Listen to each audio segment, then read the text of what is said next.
Hello, Mr. White. Hey, Miss Singleton. How you doing? How are you doing? The press conference is about to start. Where are you at? Okay. I'm on my way. Okay, see you soon.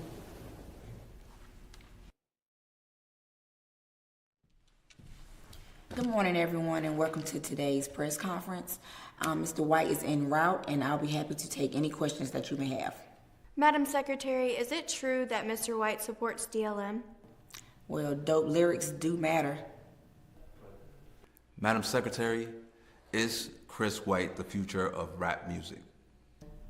As a matter of fact, here he is right now. Thank you, Madam Secretary.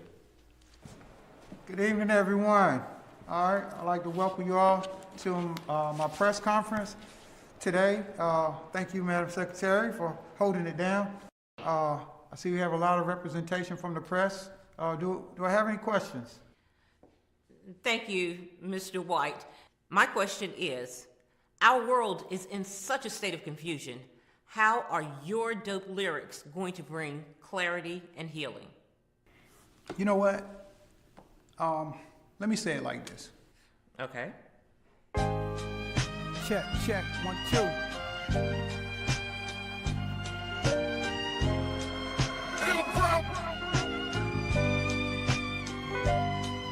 I figured since we live where morals no longer matter, shout out to all the conservatives who voted for the pudding grabber. Rapper the pastor, I don't care if you're fake. You could get this work, I don't discriminate. Pardon moi, but ever since my man died, I realized life is way too short. I don't have time to play. Every time I ever bit my tongue, I felt pain. And they say it's insane to keep doing the same thing.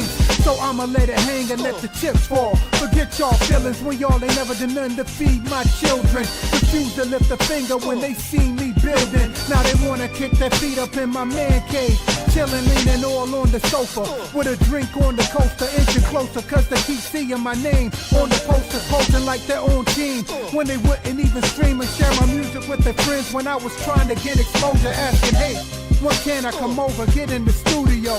Never, not near it one time. You know where you could go, don't make me say it. I'ma stay saved like K-Joe. About my business though, I'ma stay paid and lay low.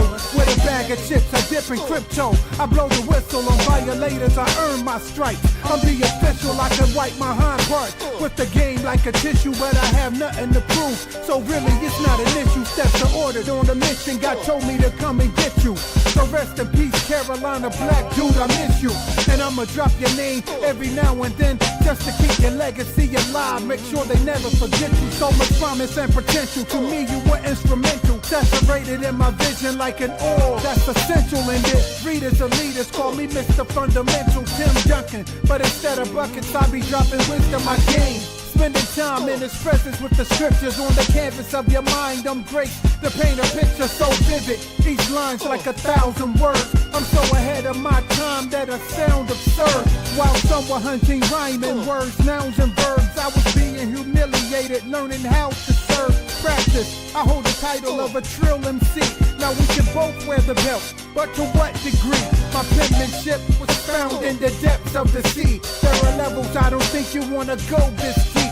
Now double check yourself, or you wreck yourself. I handle disrespect like, oh my drink. With a fist full of hair, I'ma keep it funky with you, put your nose in it. Since you think stuff don't stink, rock comes before a fall. If you're feeling gigantic, remember the Titanic, now let that sink.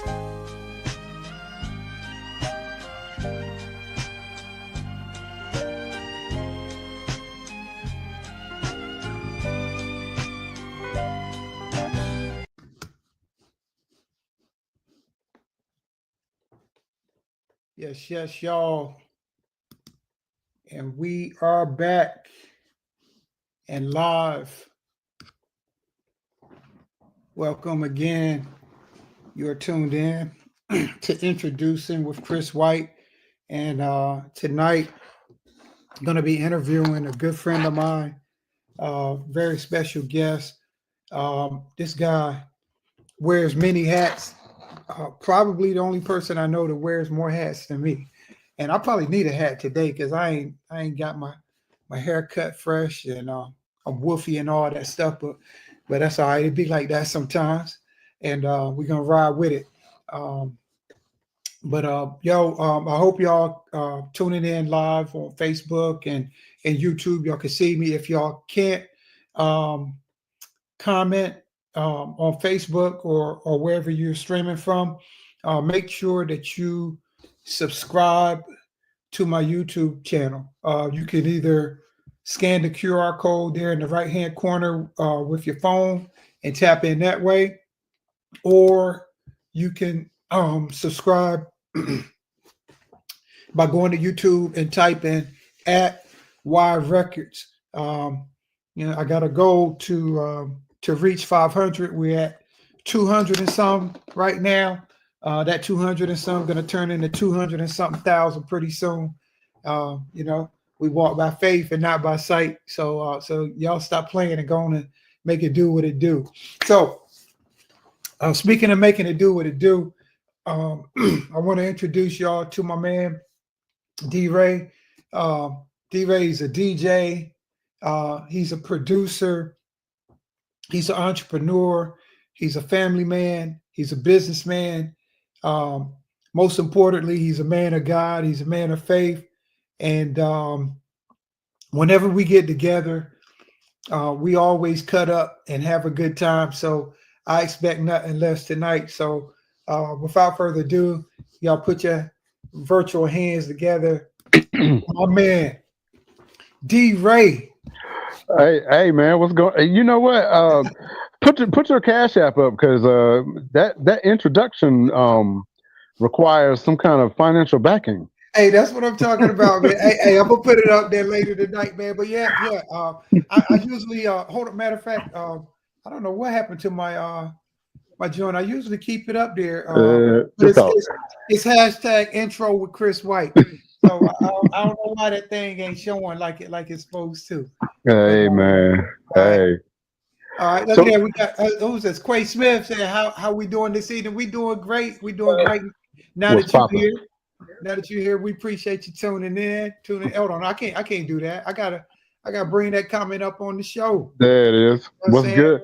What's good, cuz? That's what I'm talking about. Yo, so look, man. We're gonna try to keep this thing to like an hour and some change, but I know you and I could get long-winded, man. Hey, man. Hey, let's get into it. We get together. So I got some topics I want to touch on. The first one, you sent this video to me. You were the first one to send this to me. Right. But I'd already got wind of it. I saw some of the clips, and it was the interview. It was Isaac Curry with the manager of Maverick City, Norman Giamfi. It's like Nigerian or something like that. So during that interview, man, he was saying some things, man, some good things and some things that was kind of wow to some people. I want to get your reaction or your thoughts. What did you get from that interview? You know, it was watching that interview. It really sort of spoke to the duality of trying to navigate the Christian and gospel music industry, because on one hand, you definitely want to have your business laid down.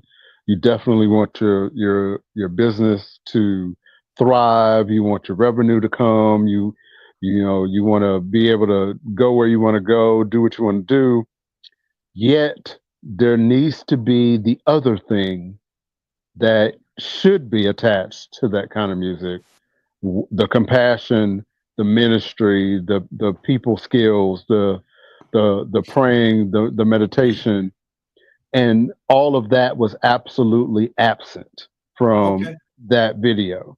Wow. And to me, he made some really, really good points regarding business and the music industry, that if it was any other genre, for me, it would be like, okay, this is a masterclass and we need to watch this. But the fact that this was gospel in the Christian space, I think it made a part of my spirit, man, a little sad. And so, It was difficult to watch it, to be honest with you. Yeah, It really was. and I definitely feel you on that. And I hadn't really looked at it from that angle Mhm. until I heard you say something that day we was having a conversation, and I was like, you know, you kind of feel that, you know what I'm saying, that type energy coming from it. But I was kind of more looking at some of the positive things Right. that I drew from it. Mhm. One of the things that I thought was kind of positive from that was when he said that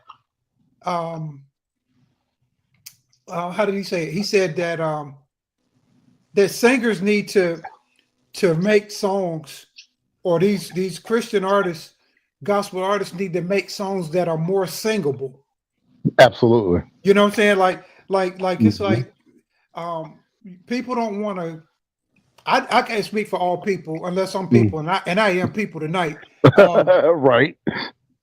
I'm people, and I don't want to hear a song with all these runs and you running up and all these scales with your voice that I can't do.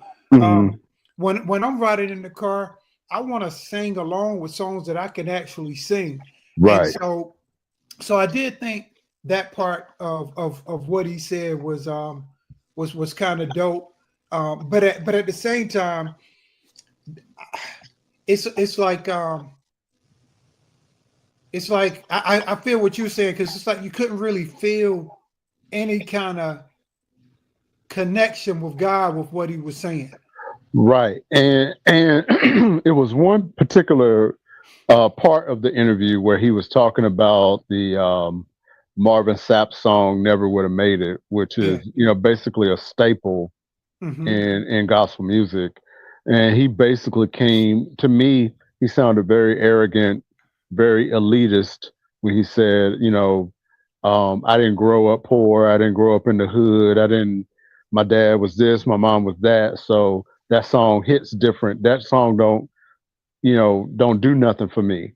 Yeah. And I felt like that was very elitist of him in an industry that people look to for healing in. Yeah. And I didn't really like that at all. Yeah. And Um, I caught that part of the interview. I saw that, and he was kind of saying what's up, Amnesty? All right. And hold on, get these shout outs in here. What up, Jay? And so I kind of heard that part too, but I also heard what he was trying to say is that people in his generation mhm. are not really buying that type of music, Right. and so they kind of tried to create a lane. They tried to create a new lane with people of their generation with stuff that they can vibe with, Right. because they don't identify with the struggle. Part of that I buy, but Mhm. there's another part of that says keep living. Right. Right. Yeah. Yeah. It's not a question of if, it's a question of when. Yeah. And for me, it's we have done battle for those of, as I say on Blast Music and other podcasts, for the uninitiated. Mm-hmm. Chris White and I and a lot of other creatives, we've gone on podcasts where we've had to go to war with people who don't respect creatives, period, don't Right. respect Christian creatives. They expect us to show up for free and all this other stuff and all this other nonsense. Talk And about it. to me, this is what happens when the church, and I'm about to throw a grenade in the conversation. This is what happens when the church does not take care of business as it should. You invite people to come in, just like you invite people just like Mr. Gyamfi to come in, and this is a straight business person, Mm-hmm. and that's what happens when, after years and years and years of trying to pay your local rapper with a chicken dinner, and Right. it's like, hey, we're not paying, but we're gonna give you this exposure. And it's like, wow, that's good because my rent was 800 exposures. No, it's not. And so and so that's kind of the price that you pay. Now you got to deal with a business person that if it don't make dollars and it don't make sense. And for me, one of the saddest realities that I've had to learn in the last 20 years of dealing in this space is really the church and church folks will beg for what they need and buy what they want. Wow. And so we are now in this situation where people are being met with this problem, and it's getting to the point now that they can't hide it anymore. And now it's filtering into the musicians. It's filtering into the creatives, and not just the Christian hip hop artists. Really traditional gospel artists now are being met with this duality of where is the business? How can I make a living doing this? Right. And yeah, go ahead. No, I was just gonna say, man, you made me think of something. Of all people to bring up in this, years ago, me and my man DJ KC, rest in peace. We rode down to the Holy Hip Hop Awards together, and we didn't know each other until that weekend. We always said we left as strangers and came back as brothers. You know what I'm saying? 8 hours to Atlanta and 8 hours back to Kinston. Right. And so, but when we got down there, Cross Movement was there, and I remember being in the room, sitting beside, of all people, I was sitting beside Fanatic. You know? Wow.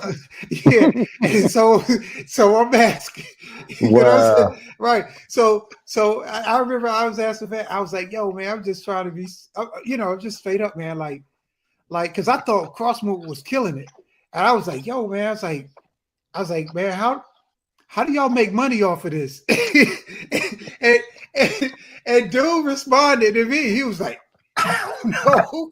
He was like, because they wasn't really killing it like that either. I mean, they were more popular than everybody else, but everybody in the Christian hip hop side was like trying to figure this thing out. Like it just was not, the money was just not there. The infrastructure just wasn't there. Like with secular music, man. And so I just thought that was ironic, man. You just took me back to that moment. And the funny thing about it is that when you look at the industry, and Chris, I'm a researcher of the industry. Gospel music as a whole is probably one of the least bought. Now, why this dude gonna get on here and talk about Braun like that? I know who that is. Look, don't even worry about it. Don't even worry about it. Everybody online, stretch your hand towards Jay Williams. You know what I'm saying? And pray for this brother, man. Look, man, hey, dude. Look, back to live action. Look, yeah. That's the devil trying to distract us. Yo, but man, he made me lose my train of thought. Yeah. But we was talking about the money. Yeah, the money. And so like I've been doing this for so long, but the gospel music industry as a whole, if you look at like popular music or country music or hip hop, you're looking at popular music and hip hop represent maybe 50% of the entire music industry. Country, maybe another 20. Adult contemporary, maybe another 15, 20 or whatever. Gospel music usually is somewhere around 1.4, 1%, sometimes even 0.5%, right? And now I didn't say contemporary Christian, I said gospel, right? And because it's just a different thing. Somehow, Can Mhm. can you explain to the people what the difference is between contemporary Christian and gospel in If your if we words? if we're gonna boil it down to the least common denominator, like we would do in math, contemporary Christian is white folks, gospel is black folks. Period. That's just point in period. And oh, we'll get to that, brother.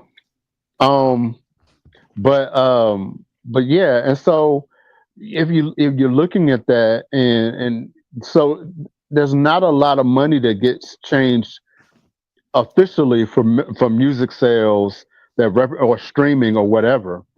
But if you go to these churches and you look at the grounds that some of these churches are built on, you look at these elaborate campuses, you look at where some of these pastors live, and you say, okay, well, the money is somewhere. Yeah, You know what I mean? The money is definitely somewhere.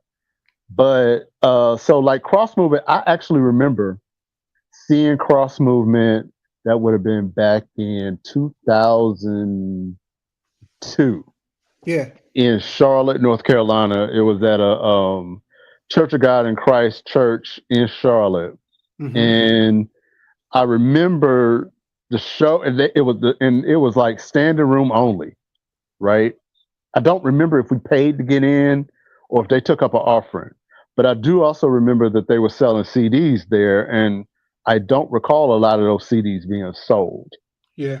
And so it is really difficult to make a living doing gospel because most people feel like the gospel should be free. Yeah, man. Man, I remember after doing Christian rap for like 10 years, man, like everything I did for free. Hmm. Absolutely. Like my first Christian rap project was a 3-song um single, like a maxi single. Right. That it was called Bounce, had a song on it called My Man. And Hmm. dang, what was the other song? It was Bounce, My Man, and dang, gosh, I can't remember the third song I had up there, but it was three joints up there. Right. And so I went through the whole thing with disc makers or whatever, pressed up 1,000 of them joints, and this is what I remember about that. I gave away, performing at churches and whatnot, 900 of those CDs. Yep. I only sold 100 out of 1,000. Hmm. You know what I'm saying, of those CDs. Hmm.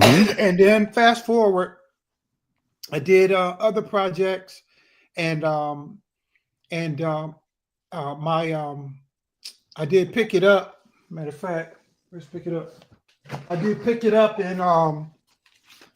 in 2009, and I think I had about 1,000 of them joints pressed up and everything. Hmm. Same thing, man. Like everywhere I went, pretty much, I gave a lot of them away, and then it got to a point where it was costing so much. Like I would go out of town, man. I had to pay for hotels. Yep.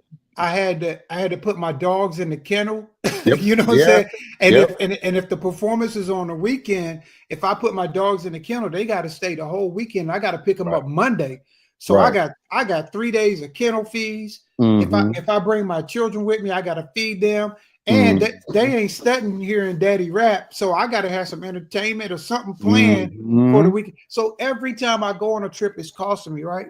Right. So man, I prayed about it, man. I was like, God, what should I charge? Like what would be fair? Because I don't really want to charge people, but God is holding us accountable for our stewardship as well. And Right. and That's so right. I had, so learning that, you know what I'm saying, like you got to be a good steward of what God give you. You got to be a businessman if you're going to be in business. So Right. so I prayed about it, man, and I believe the Lord told me He was like 300 per show. So if I did a show every weekend and I got 300 a show, that'd be like 1,200 a month. That would be comparable for putting on a concert. Yeah.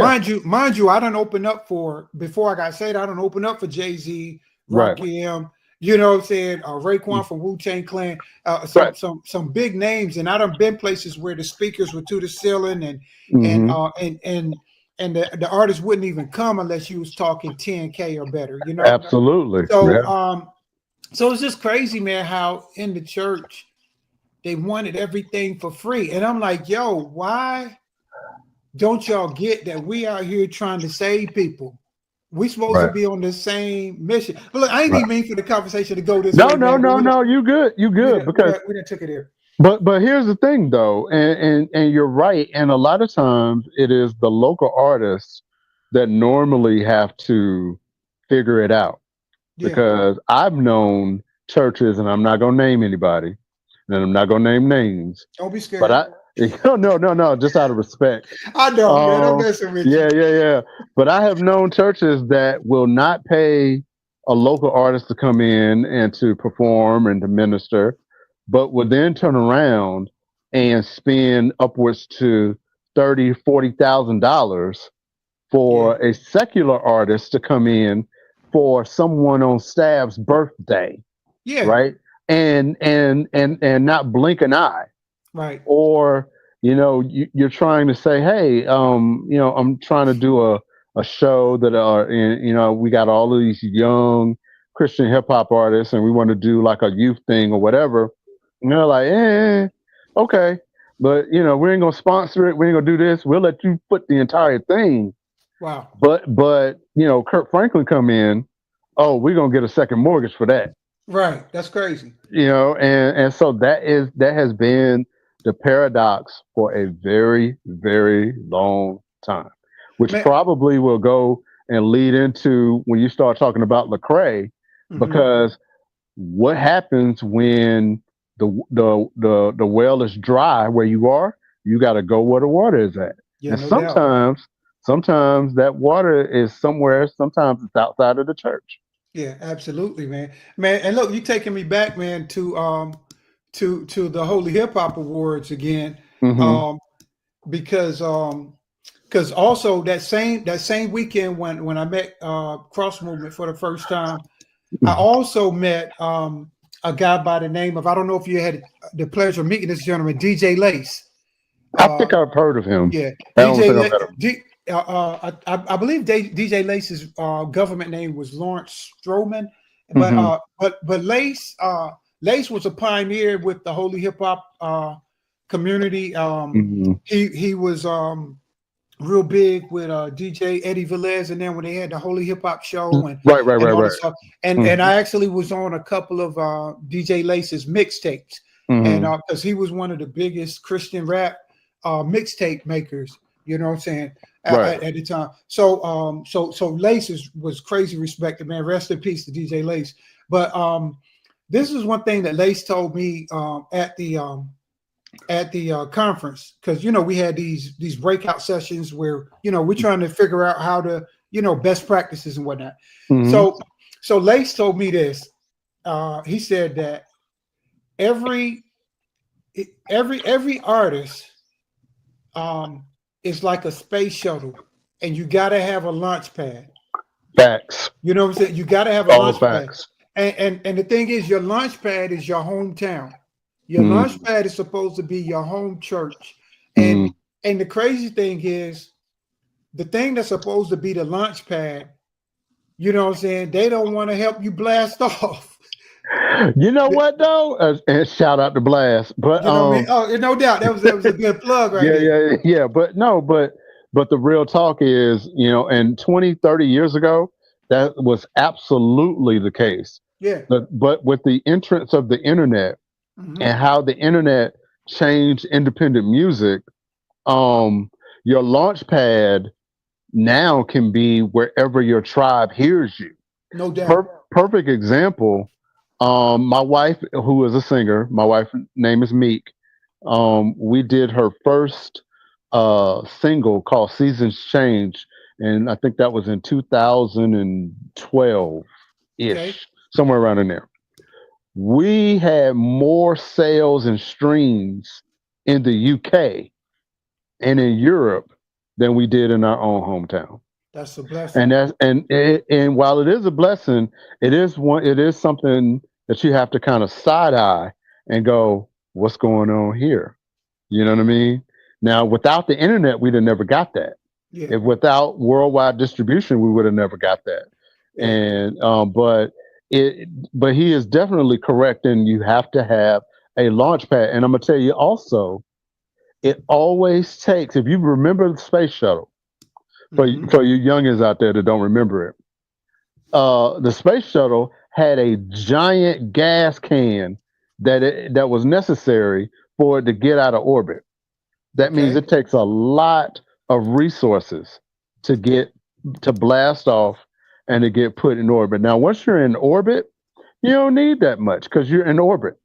You need to work and you need to be an expert and you need to know what you're doing, but you don't need the resources once you're out there. Yeah. But it's getting out there sometimes that a lot of us run into, these hurdles and these challenges because you need the resources. Hey, look, bro, you started something tonight, man. I got a million questions lined up to ask you, and I ain't got to none of them yet. It's all good. Come on, let's do it. But it's like, man, you just hit something like, because even like with my platform, like if you haven't subscribed to my channel yet, I need y'all to subscribe, man. It's like facts. There's some people who I know love me who might give me a kidney if I need one, but I can't get them to subscribe. I can't get them to stream. I don't need the kidney. I need you to subscribe. I need you to look up there in the right-hand corner and put your phone up there and hit the QR code or go to YouTube and type at WIYH Records and just click the bell, man. You know what I'm saying? That's what we need, man. But it's like a lot of times it's frustrating when people won't do the free stuff, man. Yeah. They won't do the free stuff. I'm like, yo, man, y'all swear y'all love us and y'all swear y'all support us. But the only way they'll support you really is when you go off and blow up, and then they like, now we want you. You know what I'm saying? Like somebody else got to recognize you. It's the old adage, Jesus couldn't do great works in his hometown because they was like prophet is not honored in his home.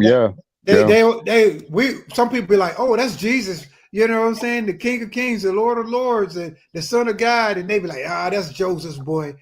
Right. That's that's that carpenter's son. You know what I'm saying? Absolutely. So yeah, but look, man, let me get to my second question, man, because we're gonna be on the same question all night.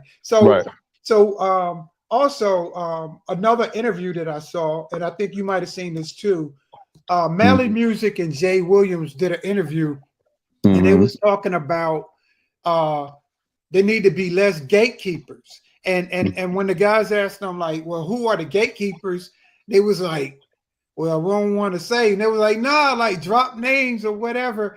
But they was like, saying they was like, man, if we tell, you know what I'm saying, we might get killed. And then dude was like, is it really like that? And Mally Music was like, yo, didn't they crucify your savior? You know what I'm saying? But so if you saw that, I don't know if you saw that interview or not. I did. What were your thoughts on that interview? So here's the thing about gatekeepers, and you and I, and shout out to Omega Sparks, shout out to Mike Jeezy in Atlanta and his mom and his sister. We have debated and talked about these gatekeepers for years, right? The problem is that sometimes we don't really know a gatekeeper when we see one. You know, it's not somebody that you can name. Right. For example, there have been gospel gatekeepers that have kept Christian hip hop off the radio waves since the early 80s. You know, it was some program director and some radio station before all of it became one program director in New York that plays everything for everybody. It was one program director that was that ain't gospel, I ain't playing it. Yeah. They don't sound like commission, so I ain't playing them. That don't sound like that ain't the real anointing. Sometimes I really hate it when they say that word. Right. But that ain't this, that ain't that. And they make the decision to hold somebody up that could really be effective in the kingdom. Right. No doubt. that really could draw people away from the things that they're doing and point them towards the light. But you got these people that say, that ain't my mom and them music, so I'm not gonna do it. I'm not gonna play it. And you really don't. Shout out to you, bro. Hey, appreciate that. Yeah, and so you really don't see these gatekeepers a lot. Now, what they were talking about, yes, there is an element. We just talked about one of those elements in the previous segment, right? Yeah. Like the guy that manages Maverick City. Mm-hmm. Now, I ain't accusing nobody of anything, and I'm entitled to my opinion. But Chris, me and you ain't been saved so long that we've forgotten what a street dude look like when we see one. Right. Facts. You know what I mean? And there is a price and a cost for trying to challenge a person like that when you're trying to assert something that they don't agree with. Yeah. There is a cost for that. And yeah, people have wound up missing behind that. People have had their careers upended. People have, and it gets serious like that. And No doubt. I hate to say it, and if you really, really think about it, doesn't it make sense that the biggest demons would be in gospel music? Wow. That's a mouthful. Doesn't that make sense? That's a mouthful. Wouldn't that make sense? Yeah. No doubt. And you reminded me of something too, man. You keep giving me PTSD, man, from things I experienced back in the day. That's because hey, look, that's because me and you trauma bond, man, because we've been through it, dude. Yeah. But yeah, man. So yeah, but like when you was talking about the gatekeepers at the radio stations, right? Yeah. So there was this local radio station in my hometown, and I will name drop. They don't even exist anymore. It was WELS. It was 102.9 in Kinston, and I used to go down there because I was on my own producing the broadcast for my pastor at church. So I was recording the podcast, the broadcast on CDs and cassettes at church. We were selling tapes at church after service. I would take the pastor's message home to my studio, chop the message up. I created an intro and an outro with an original song and all that stuff for the church. And you know what I'm saying? Boom. And I would take the music down there and the message every week. So I'm going down there and I'm doing that. And I got relationships with the DJs and the program directors and all this, that, and the third. And so they had this show called, what was it called? Ready for the Spotlight. Okay. So it was called Ready for the Spotlight. And shout out to my man, DJ Nikhil Jackson. Nikhil used to, do as much as he could to help me out. He would definitely play me on Saturdays. And so, but I kept asking him, I was like, yo, the show's called Ready for the Spotlight. Like, when are we going to be ready for the spotlight? Why y'all won't play our music during prime time? You know what I'm saying? Like, you'll play our music at 7 o'clock on a Saturday morning. Who's up listening? At 7 a.m. So I got to get all my people to tune in to the radio station at 7 o'clock on a Saturday. They sleep. They sleep, dog. And so, so long story short, man, fast forward. I used to go in there and ask them to play stuff. And one day, man, I'm riding in the car, I'm listening to it. You know who I hear on my radio preaching? Minister Louis Farrakhan. Wow. So Farrakhan can have a message playing on the gospel station. And you won't play the Christian artists who out here trying to keep people off these streets in the city. You know what I'm saying? But it let me know, man, it was all about the money. It was like whoever paid to have their stuff played. And if that didn't tell me it was all about the money, nothing will. Because you have somebody that's contrary to Christianity, their message can flow but you won't play these artists who out here grinding and out here doing ministry in the streets and in the prisons, man. It was crazy to me, man. Yeah, and I mean, look, bro. I mean, one of the sad realities that we have to look at is that this is the music business. What? Don't worry about that. Don't worry about that. Don't worry about that. Don't worry about it. He's trying to get banned. You can't ban Jay. Jay will pull up. You can't. I done heard about Jay. You can't ban Jay. But Look, Curry, he's much better than that other guy. Yeah, oh my, oh boy, we got a war in the. No KD to go. Hey, look, man, look, y'all what trying are y'all to get us off doing? track. Anyway, no, but I'm gonna pray for all them brothers. for real. But the sad reality is that it is the music business. Mhm. And with the music business, there is the business. No doubt. Whether and it just so happens that it is inspirational, gospel, or Christian, it is still the business.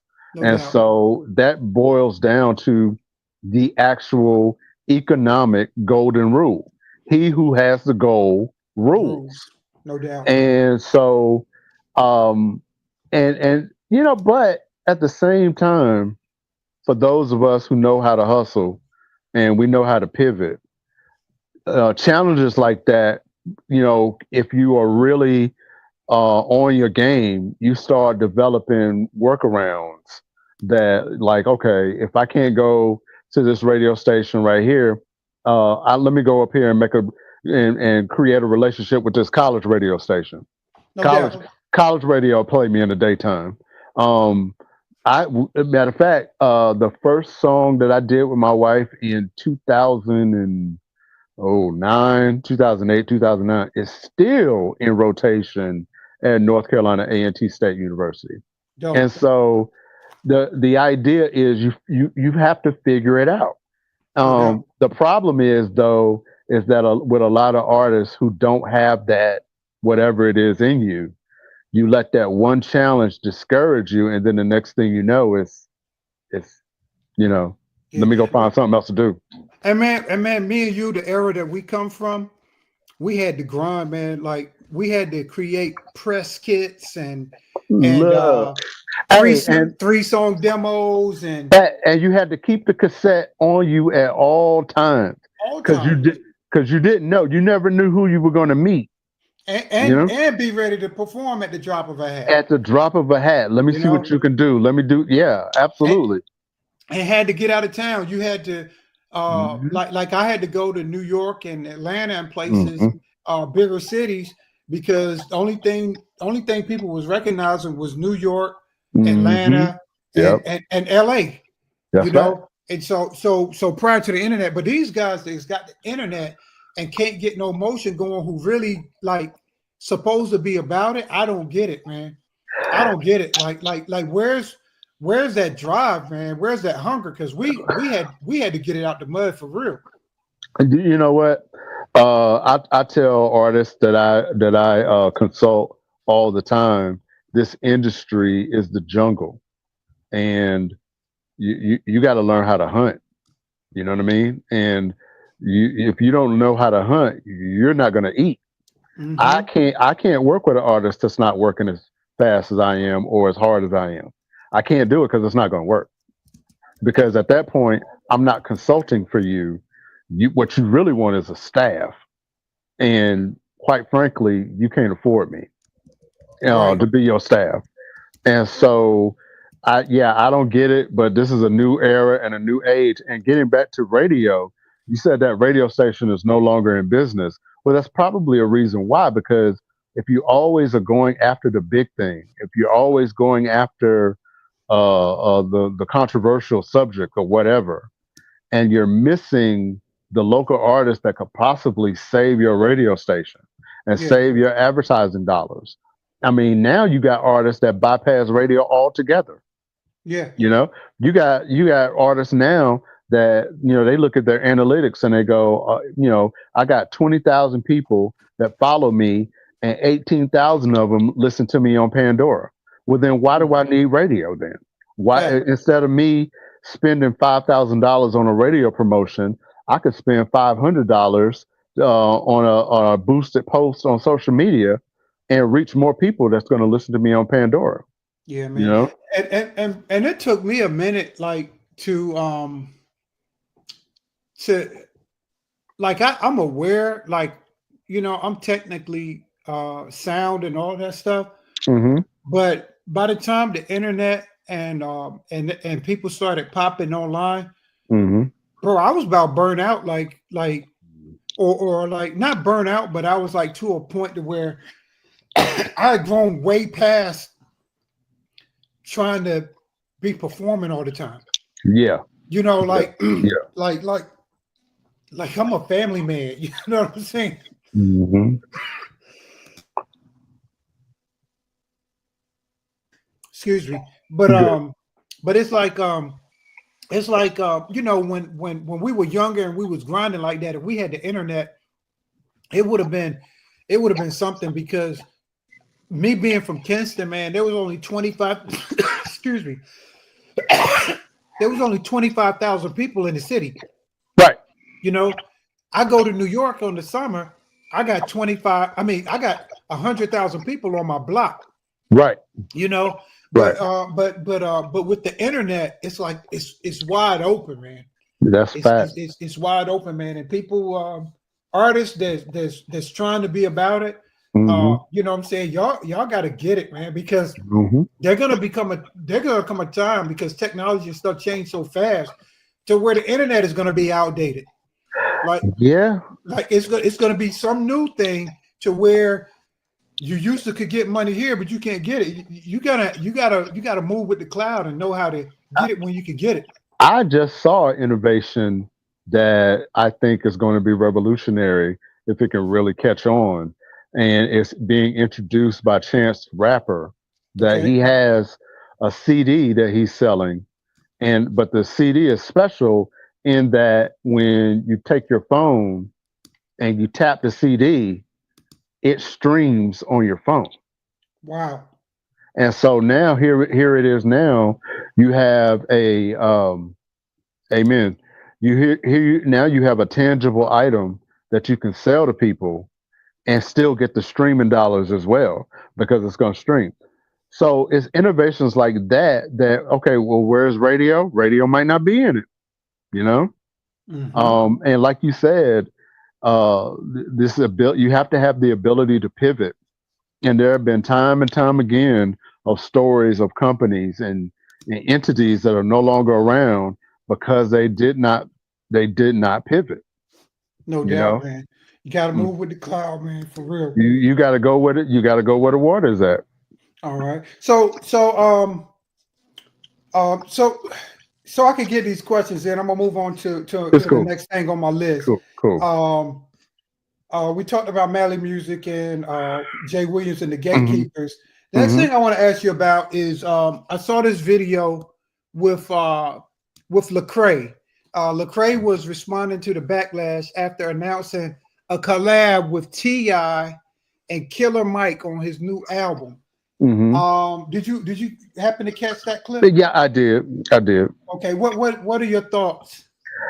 So there's a little bit of backstory with this, because believe it or not, all of these topics are really related, and it boils down to gatekeeping and not allowing new art to flourish. Right? Think about how Lecrae got on. Right? Lecrae never got any black radio play. Yeah, no doubt. Ever. Right? When did you first hear about Lecrae? He was featured on DC Talk. DC doubt. Talk is CCM. It's Contemporary Christian. No doubt. Right?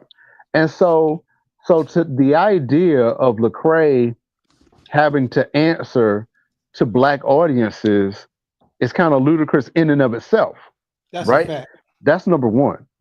Number two, I think back to an article that I read years ago about from Herbie Hancock, when Herbie Hancock is a jazz musician, played with a lot of greats. He played with Miles Davis and a lot of Chick Corea and a lot of jazz giants. but traditionally jazz did not sell enough to make a dent. That meant that you always had to be on the road. It wasn't until Herbie Hancock did Rocket, which was a hip hop influenced instrumental in the early 80s. Okay. That was his first platinum record. Wow. That was his first #1 record, right? I did not know that. He made more money on Rocket than he did almost his entire jazz career, right? And there's this whole thing of, well, did you sell out? I ain't had no choice but to sell out because I didn't want my lights to get cut off. So going back to this particular situation, if we don't have the revenue to support people's career, if we don't have the following, why wouldn't we go and find someone to collab with to expand an audience? Because once again, this is business, right? And I'm gonna say something probably a little controversial. For years and years and years, the gospel industry has tried to take music from hip hop, from R&B, from jazz, for whatever, to modernize their music. It should not be a surprise when now artists like T.I., artists like Killer Mike, artists like Glorilla, artists like Snoop and Kanye are snatching these gospel things back to make hip hop. You know what I mean? It should not be a surprise. And so this whole backlash with Lecrae, and Lecrae gets a bad rap a lot of times, in my opinion, because he's the poster child. He is that one dude. And you and I could sit up here and name probably 15, 20 different Christian hip hop artists that we love and that are effective in the kingdom and that dude. But Lecrae is that dude that everybody just kind of knows. Yeah. And so he's now the dude that everybody blames. And the thing is, everybody knows him because, like you said, he took advantage of, and not taking anything away from Lecrae. Right. You know what I'm saying? I respect, his body of work and, you know what I'm saying, what he's done. But at the end of the day, I know history. Right. And when I was a kid, I went with a youth group to this thing in West Virginia called, what was it called? It was like a camp. It was like a Christian camp thing that we went to. Gosh, what was it called? I can't remember the name of it, but when we got to the event, it was like there was an outside amphitheater, and on the campsite, all of the different places on the site were named after books of the Bible. Okay. Like you had Genesis camp, and you had Revelations camp, and so on and so forth. So while we were out here, they had these big concerts. BB and CC Winans was there. Oliver North was a keynote speaker, and they had gosh, what's that guy? Carmen was there. Oh boy! Now you're talking about some budget. You're talking about some money. Okay. Yeah. Carmen was there. I think Michael W. Smith was there. And guess who was performing rapping? Decent Christian Talk.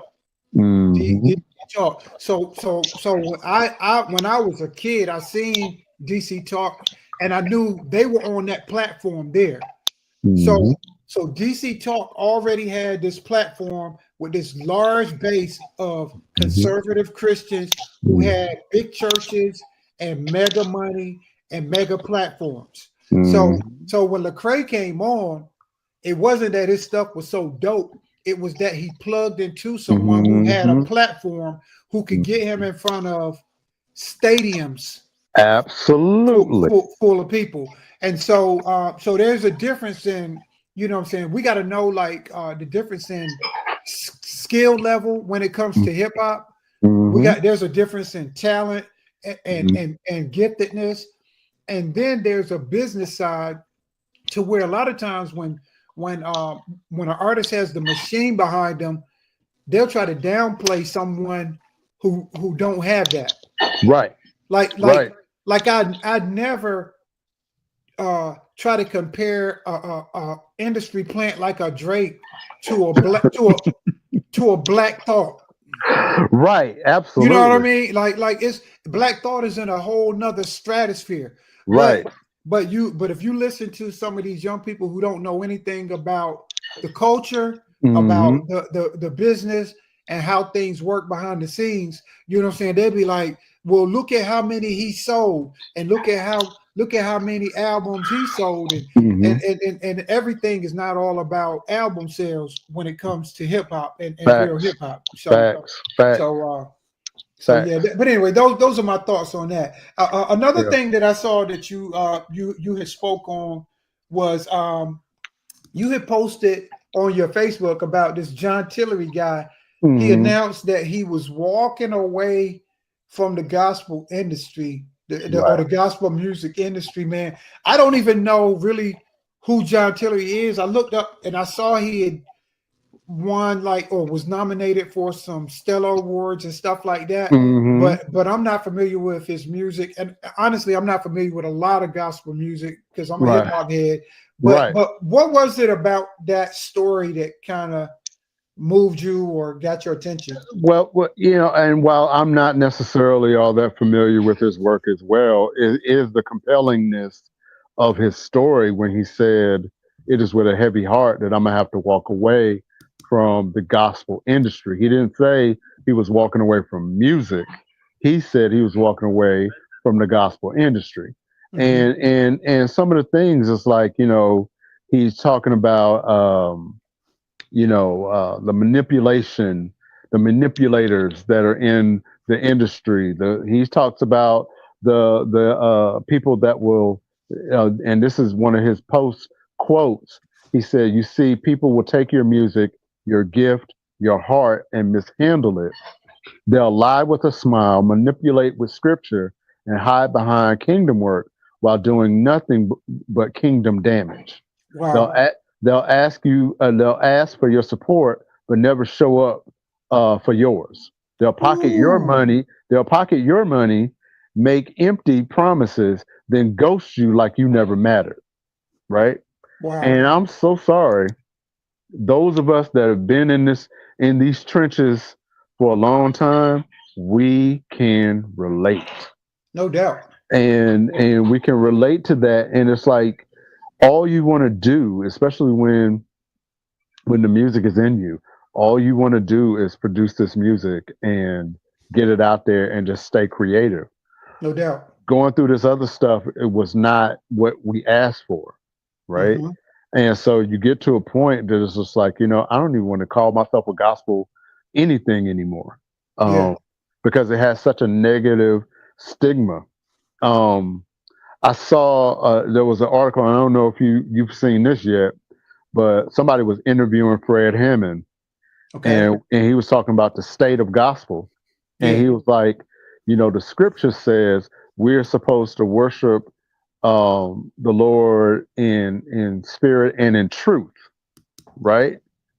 The difference now is with today's gospel, we are worshiping within spirit and performance, not truth.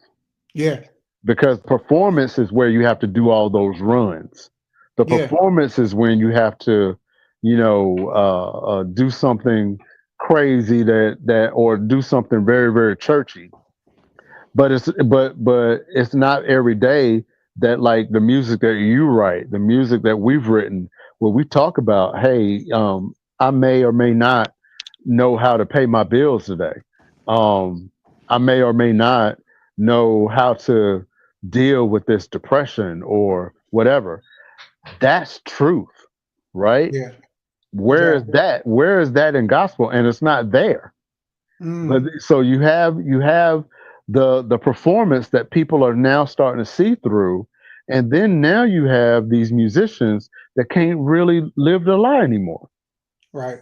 And so now you have to figure it out. It's like, and I think maybe you and me were on a podcast one time where somebody was like, would you rather be called a Christian artist or an artist who happened to be Christian? Who happened to be Christian. I remember that.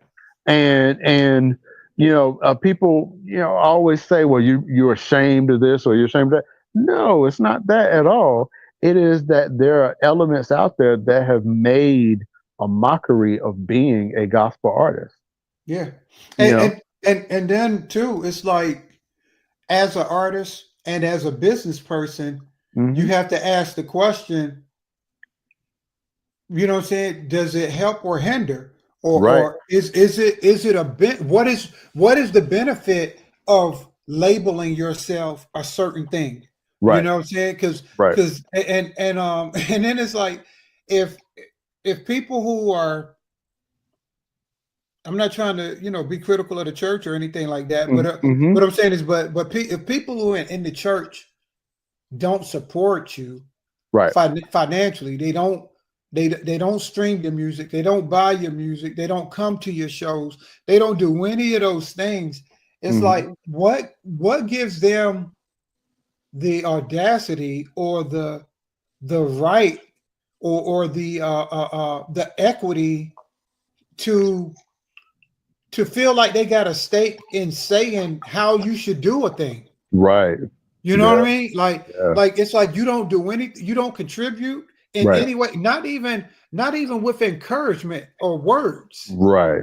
You know what I'm saying? But then you want to be the one to tell me how to do this and how to do that, man. I remember they used to this show came out years ago.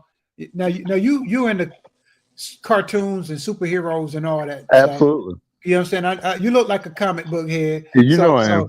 So you remember when The Incredibles first came out? Yep. I remember watching The Incredibles, man, and that scene in the movie touched me so much, man. It was like there was this guy, he wanted to be like down with the superheroes or whatever. And because they kept pushing him away and pushing him away, he turned out to be the bad guy. Yep. You know what I'm saying? He went, and that's how it is with Christian hip hop and a lot of people in the Christian industry. It's like you have people who have gifts in the church, and they're like, "Hey, use me. What can I do?" And you don't pay them no mind. And then when they take their talents to South Beach, you know what I mean? When they take their talents to the world, now you want to criticize them.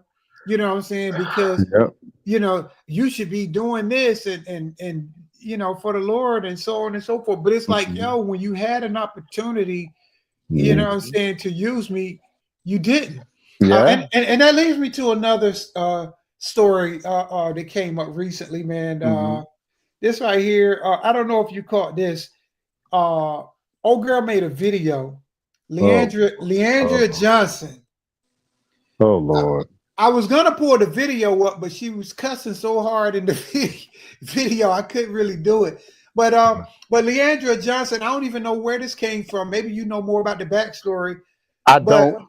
But she was like, she said F-bomb the church and F-bomb Christianity. Yeah. Now, first of all, anyways, I got my thoughts, man. What? Okay, so here's my thoughts on Miss Johnson. Clearly, she has a problem, right? Like, we have to establish that whether it is mental, spiritual, emotional, she needs help in that area. Yeah. Also, when you mix that with popularity and fame, right? That is also a recipe for destruction, because people are not rushing to help her. People are not rushing to see if she needs anything. People are rushing to see the train wreck. Yeah. And that's tragic, right? But it also points out to a certain truth if you are a believer and you're reading between the lines. If you are a follower of the way, which is what Jesus was teaching, Jesus never taught Christianity. It was called the way, right? Yeah. If you follow the way and you go back and look at it, a lot of what the way is has nothing to do with the modern church, and it has nothing to do with with modern Christianity. And so in a certain kind of way, she's exposing the fact that there is a lot of hypocrisy in what we call the modern church and modern Christianity. Yeah. Um, yeah. Yeah, and I get that, and because I'm always trying to I don't want to say I'm giving people the benefit of the doubt, Mhm. but I'm always trying to find the good in people, Right. and I'm always trying to there's a saying, hurting people hurt people. Facts. I'm trying to look beyond people's hurt and Mhm. see their need Right. and see if what I'm saying, like what does God want me to do, or how does God want me to address this situation, or I'm not that one who's quick to throw somebody away because they say Right. something that's kind of far left or far right. Right. I'm like, man, like, I'm trying to hear your heart. Right. And where is that coming from? So even with that, man, it's like, yo, like, Leandra, come on now, like the church is the bride of Christ. You gotta, Right. and it shows the immaturity in her, for one, Right. and it also shows how I believe she's burnt out and she's been used and abused by the church. Yeah. And even though she probably could have expressed herself in a much better way, Right. the church still has to reckon with, what I'm saying, what she's saying and what she's dealing with. Mm-hmm. Because that doesn't just come from nothing. No. You know what I'm saying? Somebody No. somebody somewhere offended her in some way, and that don't justify what she said. Right.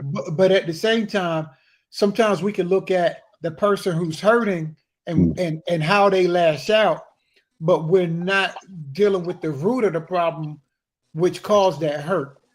It's funny you said that, because I just had this thought that popped up in my head. If somebody else had showed up to talk to the woman at the well instead of Jesus, do you think she'd have been cussing out somebody too? Right. If somebody else had showed up with with the woman with the issue of blood and all of these other things, if somebody else showed up instead of Jesus, they probably would say F this and F that too. They might have not have said it like that, Yeah. but in some aspects, I think she needs more compassion and more empathy, because you're right, that comes from somewhere. That's just not all just her. I mean, it is a little bit immature, don't get me wrong, I agree with that, but that comes from something else. And we both know this business. We know that there is a price that gets paid when you buck the system. Yeah. When you try to expose things in the industry. This is the reason why Mally and Jay and all those people didn't want to name the gatekeepers. Look at Leandra. That might be a product of what happens. When You know what I name the mean? gatekeepers. When you name the gatekeepers, right? Because remember, a few years ago, she went after one of the Winans, and had like a really public spat, and she had some beef. I think it was the Essence Music Festival that she, so she's really gone to war with people in the industry a long time, and you can get some real PTSD with that. Yeah. And I think that's kind of where this came from. She was supposed to perform at some festival, and they took her name off of the thing. Right. But they took her name off of the thing because of what she said. Right. And and in that case they should, because you're not being a good representative. Right. And I even think that's love, because whom the Lord loves, he corrects. You know what I'm saying? If you really love her as a sister in Christ, when she need to be sat down, you'll sit her down and be like, hey, Since we need to talk about some things, there's some things you need to correct. I don't care how good you can sing. I don't care how much money we're gonna make from you singing this week. I'm concerned about your soul, and I think that's really, you know what I'm saying, what needs to happen with her, man. Prayers to her, go out to her. But at the same time, she can't keep doing this over and over and over. But think about this though, man. Why does she keep doing it over and over and over? Because there is no correction. There is this thing where all she got to do is come out with another album, and it would seem like everything is forgiven, and that is a problem. That is always a problem. Man, I had never even paid attention to her like that until we were on Critical Dialogue, and we did that show, and we was talking about when she was she was intoxicated and whatnot, right? And went live. But after that, man, I went and listened to some of her music, and I'm like, oh my God, this lady can sing. I ain't say she can sing. She can sing with an A, S-A-N-G. She can sing. Man. She is the embodiment of gifts and callings are without repentance. No doubt, man. Yeah, no doubt. And you said something earlier. You was talking about the way, and that's a perfect segue for what we're about to talk about next. Let's go. What I'm about to talk about, man, is the One Way app. All right, so I'm gonna share my screen. My homeboy, Bershawn Thompson, has a new app. Y'all need to check it out. Let me see here. Share screen. Where is it? So boom. With the One Way app, okay. The app is available on the Apple App Store. You can just go to the Apple App Store, download it. Now that's available on the iPhone and on the iPad. You can't get it on the on the MacBook or whatever right now, but you can get it on your phones. If you're back in time and you still use an Android, you can get it on Google Play, or you can get it on the Amazon App Store. Couple of things I want to share with you about the app. With this app will help you stay connected with day-to-day life of their scouting service. So One Way does a scouting service. So they kind of help athletes who are trying to get connected to colleges and get scholarships and things of that nature. They provide a scouting service. So if you're trying to be discovered, trying to be seen, the One Way team can help you as an athlete. Get some exposure, not like that music exposure, but some exposure that can really help you out. Also with the One Way app, you can watch and listen to past player development sessions. I went to the app earlier today and was watching some of the videos. And so there are like trainings. So if you're a basketball player and you're trying to develop your game, maybe you couldn't or can't afford to take lessons right now. There's some trainings where the One Way team was training athletes, and you can just basically watch those videos and incorporate those drills. You didn't even have to pay for them. You know what I'm saying? But you can watch somebody else and learn from their drill. You can stay updated with their push notifications. And also, there's a Bible on the app. So you can read the Bible on your app. You know what I'm saying? It's called One Way. It's a Christian-based app. The developer is a friend of mine, Bershawn Thompson. He's been a leader with Fellowship of Christian Athletes for decades. And so this app is big. So I want everybody to go download the app and, and tell people about it. Hashtag, tell people on your social medias or whatever, Instagram, Facebook, whatever. Tell everybody, hey, download the One Way app.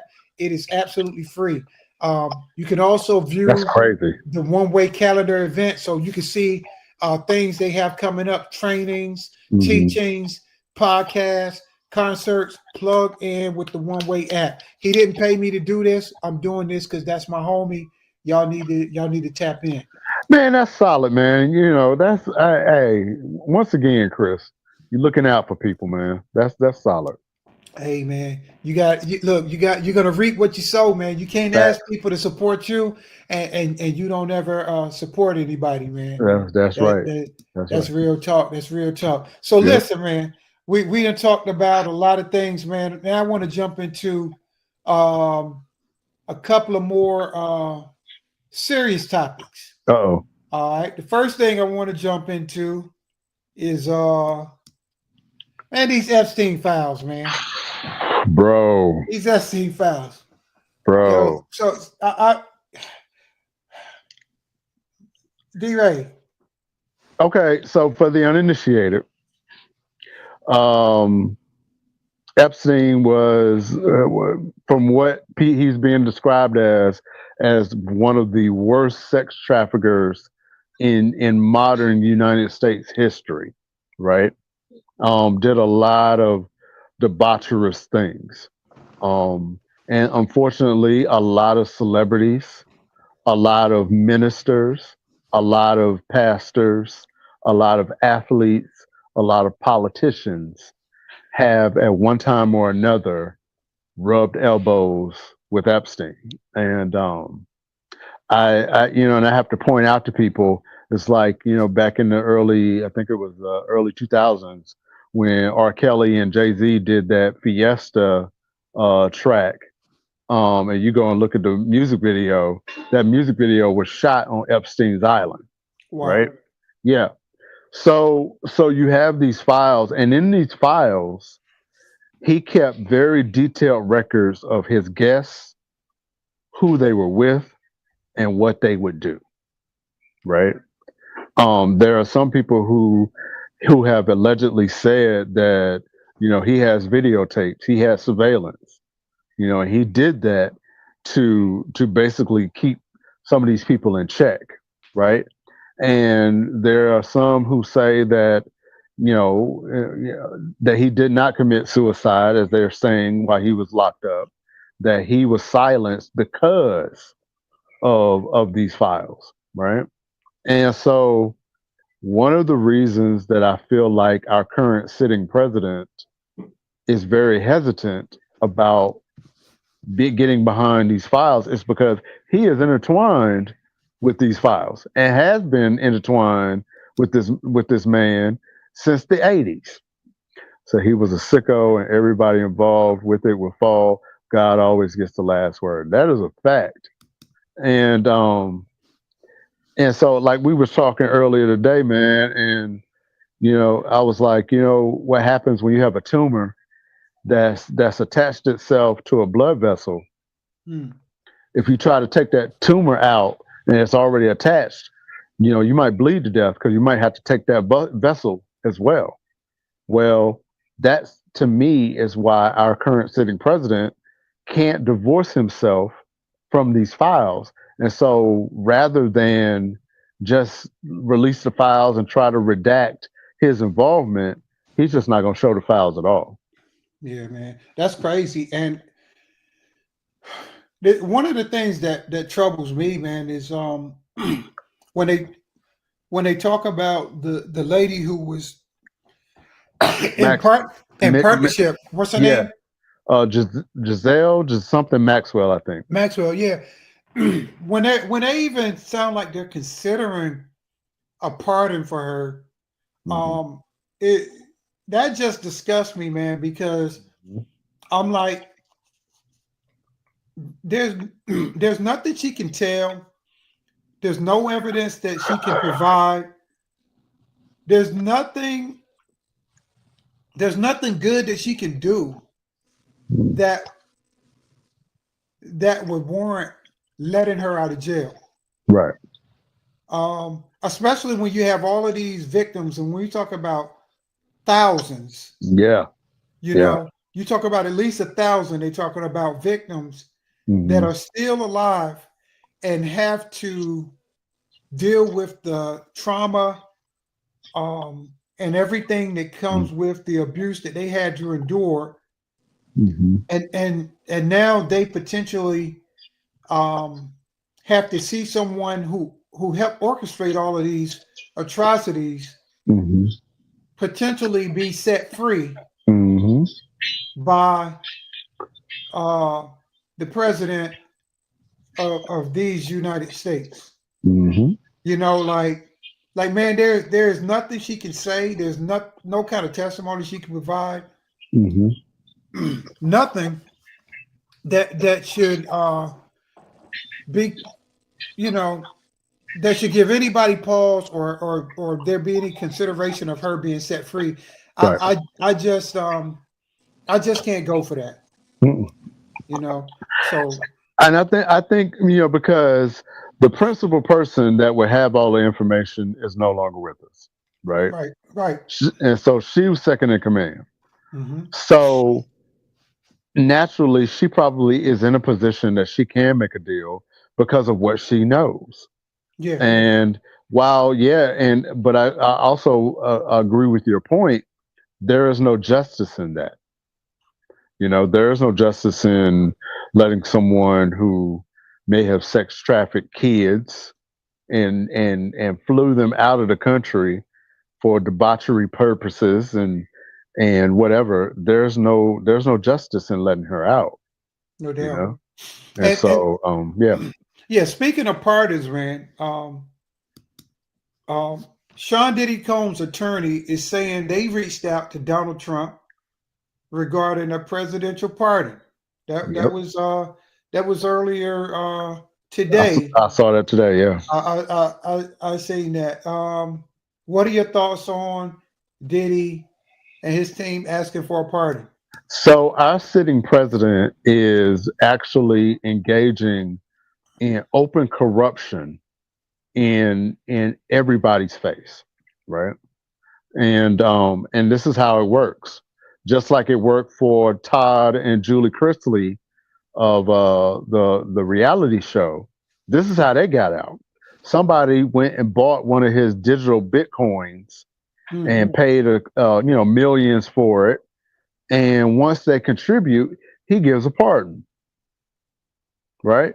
So that has nothing to do with good behavior. It has nothing to do with the pursuit of justice. It is who can pay our president enough money that he will put his pen to this pardon. And to me, that is a mockery of the system. That is a mockery of the office. And, but it's not surprising. It's Yeah. really not surprising, Yeah, I agree, man. And another problem that I have with these pardons, man, is the when he's giving out these pardons, man, it's like you're pardoning the worst of us. Yep. Like, Yep. like what do we need NBA YoungBoy out here for? That part. You know what I'm saying? Like Boosie. What good is he doing in the community? Lil Wayne, you know what I'm saying, inspiring our generation to become lean addicts. Like everybody who is getting a pardon. Even I remember Mike Tyson was talking about he was going to vote for the orange one because he was like, he's cool. He got a lot of my friends out of jail. And did. Yeah, but who cares? If your friends are criminals, they need to be in jail. And that don't make me feel like he's cool with the black, brown, and beige folk because Right. you letting these criminals loose. Like they Right. don't represent me. Right. But yes, they do in the eyes of those in power. They feel like that these are the best of us because they have money and influence and they have legions of followers. And yes, special emphasis on legion if you're catching that. And But yeah, no doubt. but at the end of the day, it is all to pacify people to say, hey, maybe he ain't so bad because he let such and such out, or he pardoned such and such. And it has nothing to do with that either. It has all to do with how much money he can make, how much influence he can bring in, and what he can do for himself. You know, we got people that are losing health care. We got people that can't feed their babies. And this man just built put a $200 million extension on the White House. Wow. You know what I mean? And so I don't have very high opinions of our sitting president at all. So So what I'm gonna do now, man, is it's about time for us to wind it up, man. But because you and I, like I said, we could get long-winded. facts. And I don't want it to be too long, but I always try to bring some scripture, you know Right. what I'm saying, to the table. So tonight what I'm going to do is I'm going to share a couple of scriptures from two different sources. Mhm. All right, first Exodus 20 and 15. The King James Version says, "Thou shalt not steal." See, you know what? Hold on, wait a Hold minute. on, Wait, hold on. no, man. See. Hold on, man. Let me. Hey. As soon as you put that up, I knew what you was doing, dude. Let me preach. Let me preach. The Bible, the King James Version said, "Thou shalt not steal." This All dude. right. The NCW translation says, "Thou shalt not steal." STEELE. That's the new Chris White version. All right. Now, clearly, the Bible says, "Thou shalt not steal." D-Ray, you're supposed to be a man of God. Man. Why are you still pulling for that team with the black and gold? You know, this is, you know, I had an old operations manager tell me one time that 1,000 pats on the back can be wiped away with one, "What the are you doing?" And I knew this was what you was doing when that came up.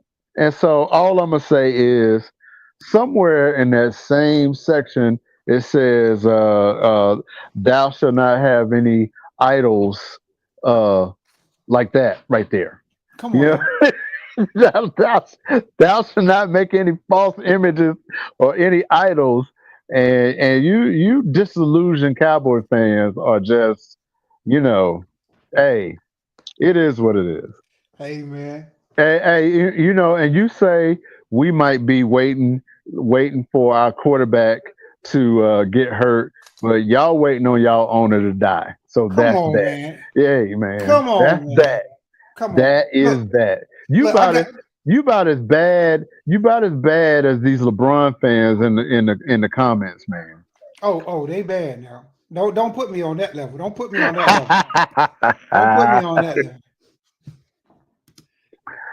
I can't believe, you know what? I can't believe you did that. You know what? That's fine. That's fine. Right. I got one more scripture. Here To we share. go. And then I'm gonna bring on the man that's been talking about LeBron all night, man.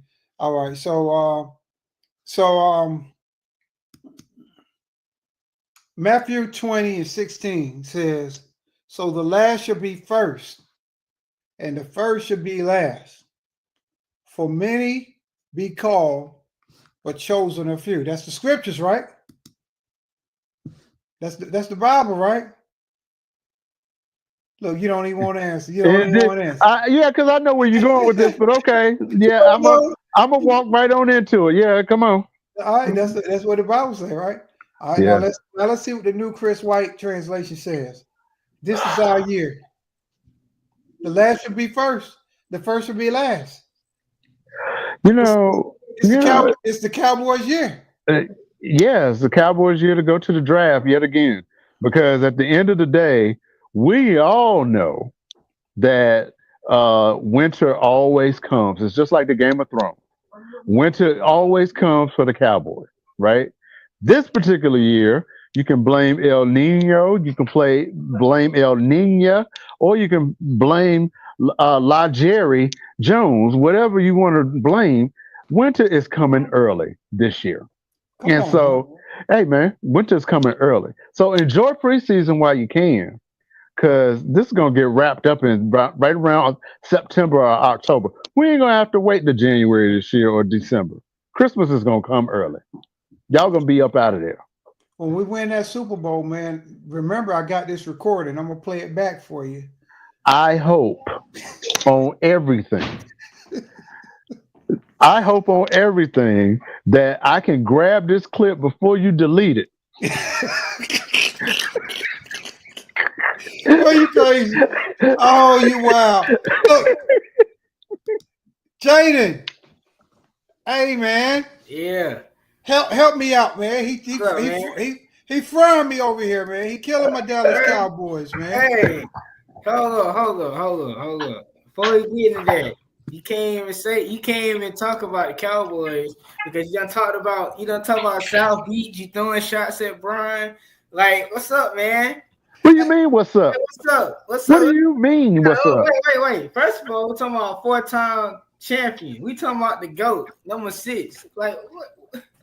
Okay, first and foremost, youngin, Yeah, it is. let's do a little math. All right, let's do a little math. Yeah.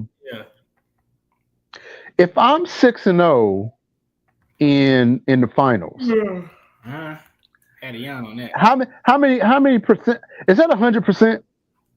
Is that 100%? If I'm 6-0 and I've never been defeated in the finals, that's 100%. Yeah, He preaching good now. I'm pretty sure that whatever public school you attended, right. 100% is an A+. Yeah, the GOAT. Now, how many times has LeBron been to the finals, and how many times has he lost? Brian been in the finals 10 times. Okay, he lost. And so wait. So let's do a simple math. He been to the finals 10 times. He done lost 6 of them. Now where I'm from, that's an F. Okay. Hey, that's an F. Cool. In my opinion, like I said, he's still the greatest player of all time. Can't nobody take that out of my mind, man. Brian the GOAT. I'm cool with that, and it's just because you ain't lived long enough, and you just don't know no better. And there's room on planet Earth for you too, sir. Nah. See, you know how I'm gonna say it like this. You know how us Cowboy fans can be delusional. I don't know, because y'all Cowboy fans are real delusional. Are you? Hey, wait. What's your NFL team, right quick? I am the 6-time Super Bowl champion Pittsburgh Steelers fan. We are the team that y'all want to be when y'all grow up. That's what I am. Steelers fan. That's exactly what I am. You're a Pittsburgh Steelers fan. I am indeed. Hey, I can't say nothing because they got 6 of them things and we still stuck on 5. So I can't. Wait. When the last time they won a champion? 2017. So you want to talk about that now? I'm glad you brought that up, Jaden. Hey, Jaden, because hold on. Wait. Didn't you say let me cook? Let me preach. Let me cook. Because he brought it up. 2007, I think is when we. But the last time. Let's go over the last time the Dallas Cowboys Can we talk won the about Super Bowl. about basketball? Hey, hold. The last time the Dallas Cowboys won the Super Bowl, number one, we had big booty TVs. This was before flat screen. America Online was still sending out the disc because we had dial-up. We didn't have high-speed internet. We had dial-up. We didn't have HD. We didn't have 1080. We had just regular standard color, and more importantly, there was a 1 and a 9 the last time y'all won a Super Bowl. Please don't say that. Please don't bring that back up. Hey, Jaden. Look, I brought you on at the end, and you got me up here getting cooked. I'm sorry. What's your take? Wait. No, I had to What's get you wrong back. with you? Yo, man. Wait. No, you talk about your You know how you talk about your donkey LeBron. I mean your goat. Oh, I'm talking about oh, Brian, because you Ah. ain't in your top 10. Man, ain't talking about that. You ain't put him in your top 10. You gonna say, I got Kareem, I got Magic. He skipped Bron. He said, I got Kobe. Hold on. Don't be. Look, I can tell people. Listen. I can tell people my own top 5. Here go my NBA top 5. We're gonna do a show. let's hear it. Let's hear it because I got mine. Yeah, go ahead. Here's my top 5. All right, number 1. I know me and D-Ray agree. All right. Number 1 is the real GOAT, the one and only MJ. Facts. Okay. Number 2. MJ 2.0. Hold on. Kobe Bryant. Okay. Did this youngin' just yawn? Okay, keep going, Chris. I'm sorry. Number 3. Mm-hmm. My number 3. Kareem Abdul-Jabbar. I don't see no problems. My number 4. Greatest all time. Magic Johnson. Okay. My number 5. Greatest NBA player of all time. Mm-hmm. Steph Curry. Oh Lord! Oh my God! Hold on. I don't see any problems with this list now. I probably would change a couple things because MJ is the GOAT. I would put Magic Johnson as my number 2. I would put Kareem as my number 3. I would also put let me think. I would put Shaq as my number 4, and I probably would put Steph as my number 5. Seeing as how here is the thing, and Mr. Jaden, I want you to really pray and meditate on this tonight because we're trying to impart wisdom on your young mind, right? It can't get to him because them dreadlocks in the way. But anyway, here's the thing. You know, everybody that we named, whether it was Chris's list or my list, everybody that we named were killers, were absolute murderers, absolute killers. They would run over their own mamas to win a game. LeBron just ain't got that. LeBron don't have it. He ain't never had it, and he ain't never gonna get it. I gotta give you my list then. I really don't think your list matters. No. But for the sake of the show, I guess we'll have to listen to this mockery. Go ahead, Jaden. Make it quick, young man. I'm gonna make it quick. It's 5 players. Hold up though. Let me cook. I always give respect to MJ. I put MJ, Bron, Kobe. I don't put Curry in there. MJ, Bron, Kobe. I put Shaq, and then another person I put. Hear me out though. I ain't gonna lie. This is my top 5. Me, I would pick KG. That's just me. KD? Right. KG, not KD. KG. Are you meaning Kevin Garnett? Yeah, man.